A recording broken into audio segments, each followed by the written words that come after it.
大家好，我是阿胖，今天分享一个面粉的新做法。准备面粉170克，再加1小勺的淀粉，少量的盐。搅拌均匀之后，分次加入水，搅拌成粘稠状的面团。用力摔打面团，搅上劲，像这样就行了。然后盖上盖子，醒面30分钟。面团已经醒好了。然后再分次加入水，搅拌成面糊。面糊搅拌成这样就行了。刷一层熟油，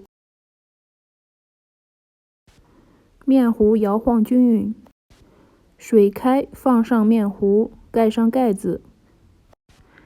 有大气泡鼓起，就已经熟了。再过凉水。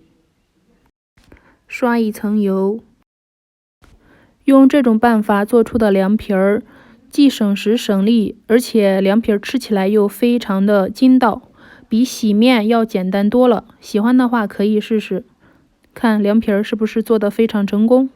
建议试试哦，点个赞哦，谢谢。